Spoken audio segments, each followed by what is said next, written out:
Ah, hell. I'm in the wrong game again. Hey guys and gals, Nary here from Drakewing Gaming, and something to me on Twitter, The Gaming Dragon. Today I'm coming back at you with the Let's Play episode of Moonlight Castle, Ryan's Path.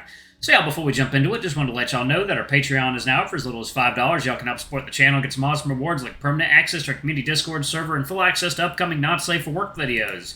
Anyway, y'all, let's go ahead and jump right back in. Alarm Chan, you are up, and let's go. Alright.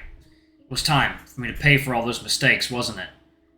Words weren't enough to describe how hurt I was. I hugged my stomach as it was churning non-stop. I leaned on the floor. My breath became short. There was no use even trying to speak to Liam. Shit, use this! He placed a plastic bag on my face. Kinda helped. Breathing into it and seeing it slowly expand and shrink, I began to slow down. It took me a couple minutes to recover from hearing the terrible news. Liam helped me get up to sit on a chair so that I was no longer on the floor. Didn't expect that, huh? I looked downward and nodded, slowly. I'm no good at this. I don't think I know what to say. Feels like everything I say is going to be inappropriate. You can leave. I feel exhausted. Learning all this had drained me of every bit of my energy. Usually I'd be fine with that, but I don't want to leave you now. Help me find Ryan, then. I pushed the table, forcefully to raise myself from the seat. I won't stop until I find him. Okay, give me a second. Maybe Patrice knows where he is. The lynx's seat was blocking the path through the hallway, and I didn't have the strength to shove the spotted feline out of the way. What do you mean he didn't show up? Judging by the way he was frantically typing away on his phone, I figured that he wouldn't move soon.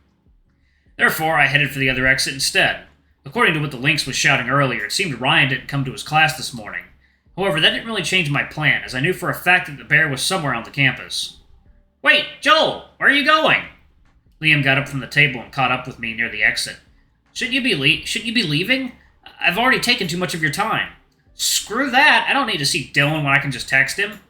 If we do run into Ryan, though, please at least don't interfere. As soon as we stepped outside, the sun shone right on our faces. I'd probably enjoy the warmth if we weren't so fucked up on the inside right now. As we walked through the yard, Liam tried to make small talk with me to brighten up the mood. However, his attempts met with a pair of deaf ears as I lacked the mental capacity to follow him. Though what was hard to ignore was a pair of girls that were walking right between us as they headed past us toward the building. What do you think of his music? The tune was a bit disorganized, but his lyrics were powerful, though. I wonder who the lucky girl is. You would think for big guys in music, don't you? Shush, people can hear you. Maybe they shouldn't have been yapping loudly while walking through a crowd, then. Soon after that, I heard strokes of guitar from on the other side of the yard. It's probably the music guy they were talking about. I didn't look, as I figured that Ryan wouldn't be there, and I wouldn't want to interrupt the guy's practice. I kept walking, though it seemed Liam was interested, so he took a peek, like the nosy lynx that he was.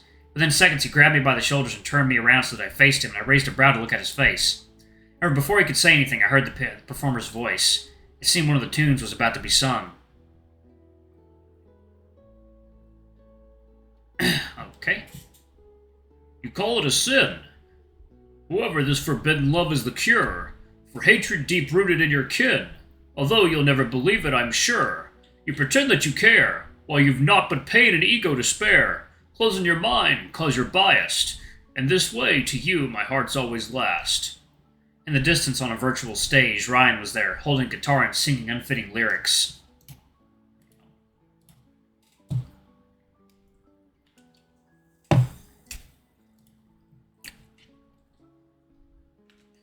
And from those lyrics, it seemed there was a lot that he refused to tell me. So the truth was there.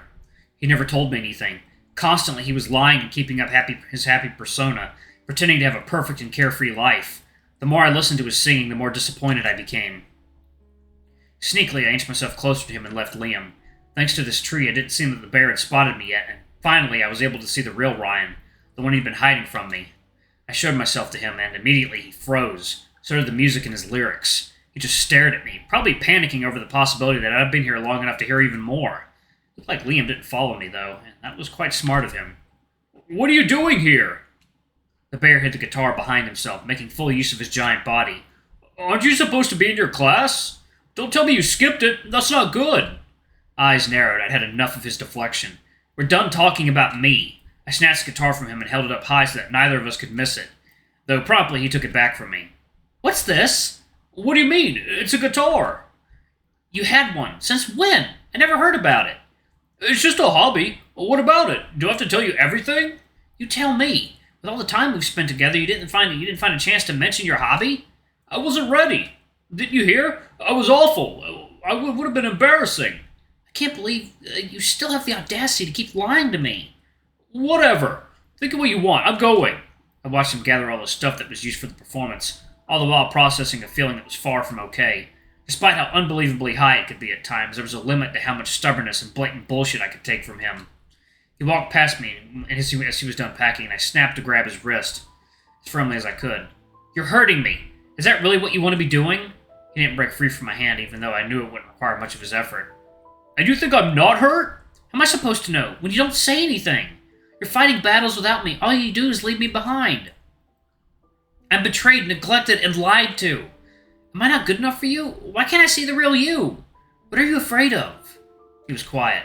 I began to weep tears. No longer could I seal my emotions. Please, talk to me. Let's have conversations, real ones, no more lies, not even white ones. I don't care what color they are. I'm done giving chances. This is your last one, or I'll choose for you. I'll do exactly what your family wants. I seemed to react to the last part. Finally, he shrugged off my hand and began to look at me in the eyes. I smiled at him, and it looked like his facade was starting to crumble. My ever so slightly raised cheeks were keeping tears from flowing down. It's enough. Please, sit down. I'll talk. The bear gave me a tissue, and I sorted myself out after a few sobs.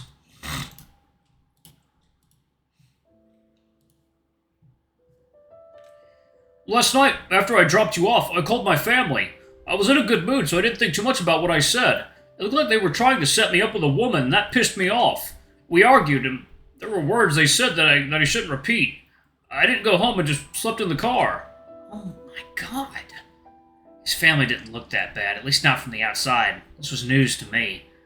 This morning they threatened to cut my college funds. That's horrible. You weren't supposed to know. I didn't want you to know. Why?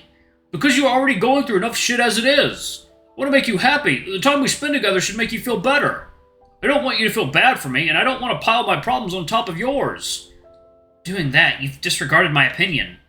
Have you ever thought for a second how it'd make me feel? You've alienated me from your life. He took another brief glance at me to acknowledge what he did. If I'd known earlier that you'd end up like this, I really thought you'd be better off not knowing, so that I could see you smile more. I'll never be happy knowing that you're hiding from me. It isn't always about me. It's about us. Are we together or not? Of course we are! And stop looking at me like I'm something you have to protect. I can protect myself, and I can help you too. Excuse me. Oh, I'm sorry. You've already helped me so much that I've become obsessed with giving you back what you gave me. You don't have to pretend when you're around me. I don't need a bodyguard. I need Ryan. So please, be yourself. That's really all I need and all I want. I dove in to hug him tight. I'm sorry. Fuck, what have I done? It's okay. I forgive you. The bear embraced me and he didn't let go. I wasn't sure how long it lasted. He was sobbing and shivering. Occasionally his tears would drop on my fur and all I did was wait. Life can be unfair sometimes. What he needed the most right now was someone who would allow him to let go of his pain. It's never easy. Like hell I'll give you up! Slowly he moved back. He moved away to look at me. It seemed there was shining in his eyes, a glimpse of newborn determination to overcome hardship. I've been thinking about how to keep both, as I still need their money. Although my uncle has been helping a lot, I'm afraid they'll try to get him to fire me out of spite. Ah, right, you work with your uncle. I forgot about that. Everything is super messed up right now, so let's take it slow. I'll try to stall as much as possible. I can pretend to get into a big argument and drift apart because of it. I'll record something mean for them to listen to. I guess that could buy us some time. I'll stop coming to your house so that's more believable. After a while, they should stop spying on us for good. But I like it when you come over. I know, I like to come over too, but we have to make sacrifices if we want to stay under the radar. I get it, but that sucks. Thank you. I said we should take it slow, and you've just accelerated it. Excuse me if I'm a tiny bit too excited. I finally just got to participate in your life after all. Just a tiny bit, eh? Sure. Maybe we should take the opportunity to make use of that enthusiasm to contact your mother, too. What? I don't know what you're talking about. My mom and I are doing great. No problem at all. Mm-hmm. Surely there's no problem at all. What happened to us working together? Suddenly I'm feeling very tired. Let's talk about this some other time. Convenient. We laughed and enjoyed the peaceful silence afterward. It was quite refreshing. His slow breathing was all I needed to hear in order to smile again. One step at a time. I could really use a nap right now. Me too. Sing us a lullaby? I can't! He was stuttering and even raising his voice ever so slightly. Seeing how flustered he was made me giddy. You were doing great, though. What's up with you? I took my eyes off you for 1 second and now you're making music. It was supposed to be a surprise. I'm sorry I ruined it then. I kind of did this to myself. Casually, I checked my phone and the time shocked me. It's late already? Ryan lowered his gaze to look at the time, too. We have a thing with Liam today, right? And then he stretched to crack a few joints. How sleepy I am, eating is probably going to send me straight to hibernation. If that happens, can I nap on top of you? Sure, if you want to. I don't mind. I thought about telling him that Liam was probably spying on us right now from somewhere we couldn't see. However, I knew the bear would just freak out again, so I withheld the idea as the two of us headed toward the building. He could learn about it later, maybe when I myself was calmer too. We entered the building and looked for our friends. Oh, everyone's already at the table. We approached them and waved at every one of them. Sorry made you guys wait. No worries, we just got here.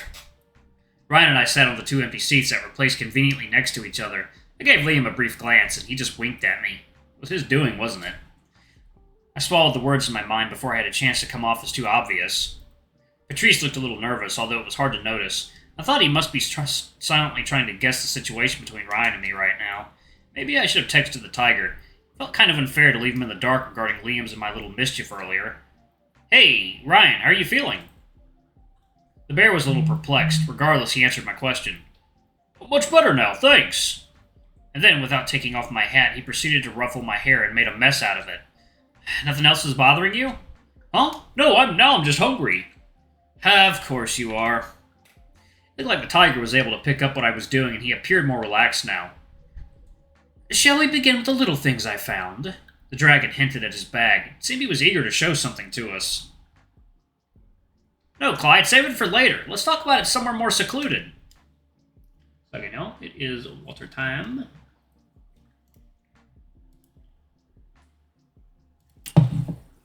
Alright. Come on now, I'm sure you were just seeing things because of your stress. Like, seriously, cursed books? Come on. What are we talking about again? Ryan was already eating, and part of the food almost came out of his mouth as he said that. Clyde shook his head and ended the conversation. Let's talk about it in my room later. I wouldn't want to ruin your appetite after all. Ryan laughed and considered it a challenge. Ha! I doubt it. Nothing could stop me from enjoying this meal. I'd rather have us talk about the castle and Liam's motivation for finding it. It appeared to me that, from the way Russell was looking at Liam, the bull had already known what was going on. Lunch first, talk later. That's one thing I can agree on. One after another, all of us finished our lunch and turned our faces to look at Liam, who was supposed to talk about the events that happened to us last night. What I'm about to say is the truth in its entirety. If you have a faint heart, not necessarily Patrice, this is the time to step out. Am I not even allowed to internally scream? As long as you're not going to disrupt my explanation, I don't care. We can give you a short, more friendly version later. Are you sure? I want to hear. Regrets later. The castle we visited yesterday was the physical embodiment of a curse. I could feel an evil presence lurking behind those walls. It followed me the entire night, never taking their eyes off me, but never acting upon it. Yo, what the fuck? Who was stalking you? I don't know. Did any of you feel something similar? Alright, I'm going to pause it right there. Thank you all so much for watching. Don't forget to like, comment, subscribe, ring that notification bell, and check out our Patreon if you can. It always helps. Before I go, I'm going to give a quick shout out to our lovely bronze tier patrons. Thank you all for all you do for the channel. We greatly appreciate the support. Thank you to our silver tier patron, Cade Silvermoon. Thank you for going a bit above and beyond. It's greatly appreciated. And thank you to our gold tier patron, Amr. You're awesome. We love you. Thank you for subbing to our ultimate tier. Anyway, if y'all want to get your names in the credits, get access to our not safe for work contents as little as $5. Alrighty, I love you all, and I'll see y'all in the next video. Bye-bye!